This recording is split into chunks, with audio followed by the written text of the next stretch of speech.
Sound speeds at all levels of production, from the freebies all the way up to the $100 million budget movies. But what's the difference? Well, the difference is budget, of course. Well, that and the experience at the level of the people that are actually working on those movies. Of course, the higher the budget, the more experienced people are going to be working on there, and the more they're going to get paid. But believe it or not, if you work on freebies, you are going to usually be taken care of a little better than if you're getting paid a little bit of money. But wait, that doesn't make any sense. Well, of course it does if you think about it. On a freebie, if you're donating your time, you don't want to be abused. You're going to be paid in experience. And they're not going to be rushing you, and it's going to take forever sometimes. Unless, of course, it's organized production, which is sometimes on the rare side. It depends on where you are and what crowd you happen to fall into.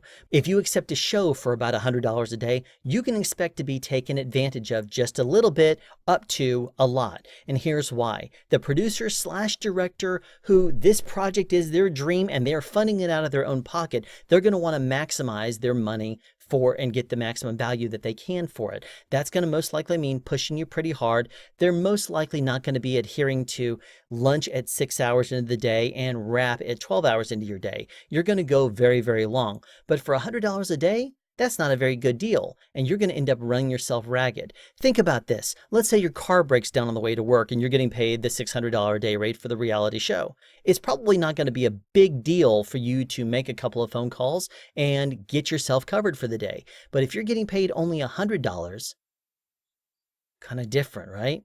Who are you going to be able to get for $100 to get out of bed and go in there and do some work? Yes, you need the experience. Yes, you need to pay your mortgage, but you also don't need to be taken advantage of. And so here are 3 questions you need to ask before accepting a show at any rate. Number 1, how long are you scheduling your days for? If the answer is, we're not really scheduling our days, we just know what we need to do each day, that's a bad sign. You're not going to be there just a minimum of 12 hours. You're going to be there 15, 18, even longer sometimes. And don't expect the conditions to be very good. And for $100, is it really worth it? You're not on any kind of a schedule. Now, let's just say they say, oh, we're planning for a 12-hour day. Great. Who's going to keep you on that schedule? Which leads us to our second question. Do you have a first AD? A first AD is an assistant director that's responsible for not just directing the crew and assisting the director in directing talent, but they also are the time watcher. They are the keeper of the schedule and responsible for keeping everyone on task. They're also part of prep, so they know how long the day is supposed to be. And if the budget for the show dictates that maybe you're sticking to a 12-hour day, they're going to want to make sure you stay on that 12-hour day to not abuse the schedule, not to abuse the crew, because chances are you're going to be in days or you're going to be in nights and you can't work 18 hours. Otherwise, you're going to completely throw off your schedule. A first AD is going to correct a lot of this, and you want to make sure there's a first AD on your show. Number 3, and it's not exactly a question per se, it's more of a kind of demand. And that is that you want whatever daily rates you are getting to be for 12 hours. Now, let's say you're getting that $100 a day and you are working 12 hours.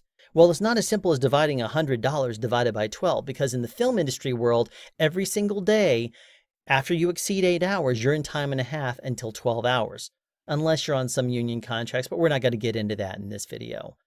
So what you're going to want to do is take your total day rate for 12 and divide it by 14, which is 8 hours at regular rate and 4 hours at time and a half. Time and a half times 4 equals 6. 6 plus 8, that's 14. So that's how you come up with that number. $100 a day divided by 14, well, geez, that's less than minimum wage. For less than minimum wage, you're going to want to ask your producer slash director, whoever you're making your deal with, to make sure that you are held to a 12-hour day. And after that, you're going to want to ask for minimum wage if you go over. But wait, there's more. You want to make sure that after 12 hours, you're getting paid minimum wage. Now, you also want to specify that after 12 hours, you're on double time. So that minimum wage of $7.50, which is the federal nationwide, is actually doubled, and it's 15. So if you start working over 12 hours, you can maybe give them half an hour if you're feeling generous, and let's say they wrap at exactly 12 hours and you just have to pack up your gear and get out of there for the day. That's fine if you want to give them that and work with them. But if they continue to shoot and shoot and shoot and shoot and shoot, you want to make sure that you discuss this up front, because if you end up going 18 hours, that's abusive. You're going to be doing less work, you're going to be living like a zombie, and you need to be compensated for it. What if this director or producer doesn't like that idea? Well, it's probably because they're planning on abusing the crew. They're planning on going long hours. They're planning on taking advantage of you in every way they can. Then you might want to rethink that entire show. Is it really what you want to do? Is that experience you're going to be getting on that show really the kind of experience you're going to be looking for? Something for you to consider at least. 3 things. How long are your days scheduled for? Do you have a first AD? I want that rate guaranteed for 12 hours and double time over 12. That is great sound advice. Have a question you'd like answered or want to add something? Be sure to write it in the comment section down below. You can also make a suggestion for future topics of discussion. Again, comment section down below, or you can email me at soundspeeds@yahoo.com. Be sure to subscribe and turn on notifications so you won't miss out on future sound advice.